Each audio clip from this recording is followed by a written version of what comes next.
Hello everyone, সবাই কেমন আছো? আশা করি সবাই অনেক ভালো আছো। আমিও আপনাদের আশীর্বাদে আমিও ভালো আছি। তো দিনকাল বেশ ভালো যাচ্ছে। আর অফিসে টানা ডিউটি, একটু তো মন খারাপ, আবার বাসায় থাকলেও অসুস্থ হয়ে যায়। তো আমি একদিন রেস্টে ছিলাম, মানে ছুটি নিয়েছিলাম একদিনের জন্য, ডক্টর দেখেছি। এরপর যাই হোক, অফিস থেকে এসে মার পাশে কিছুক্ষণ বসলাম, গল্প করতেছিলাম। মা পান খাচ্ছে বসে বসে দেখি। তো মা চাইছিল যে আমাকে পান বানিয়ে দিবে, কিন্তু না, স্নান করে পূজা দিব, যার কারণে পানটা আর খাইলাম না।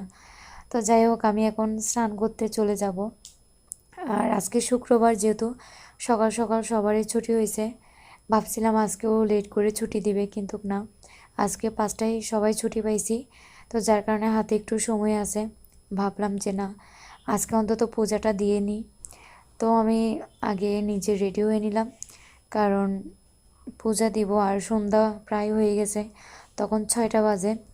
স্নান দান শেষ করে আস্তে আস্তে প্রায় 6টা বেজে গেছে। তো ভাবলাম যে না, পূজাটা দিয়ে নিই। তারপর হচ্ছে আমি এদিকে রেডি হচ্ছি। আর তোমাদের কাছে একটা কথা শেয়ার করি।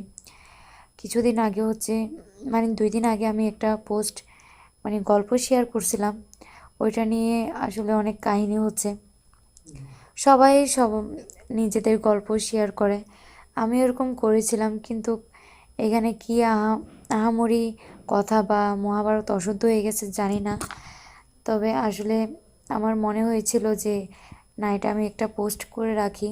তো যার কারণে আমি এই পোস্টটা করছিলাম। তো সবাই তো আর এত বড় গল্প পড়বে না, তাই না? যাদের প্রয়োজন মনে হবে তারাই পড়বে। আর আমি যখন অফিসে গিয়েছিলাম, এরকম আমাকে 2জন, মানে আপু আমাকে বলছে যে পায়েল, তুমি যে পোস্টটা করছো এটা আমার লাইফের সাথে মিলে গেছে। তো যাই হোক, আমরা অনেক রকমের রিলস ভিডিও দেখি, তো আমাদের সাথে মিলে যায়, ওটা আমরা শেয়ার করি। হ্যাঁ, তো আমি এরকম গল্প লিখেছিলাম অনেক কষ্ট করে। লেখার পরও এখানে অনেক অভিযোগ, আমার বড় বড় লোকেরা আছে, ওখানে অনেক অভিযোগ। যাই হোক, এটার জন্য আমি অনেক দুঃখিত। তবে আমি এই পোস্টটা ডিলিট করতে পারবো না, যেহেতু আমি আপলোড দিয়ে দিছি আর অনেক কাহিনী হয়ে গেছে।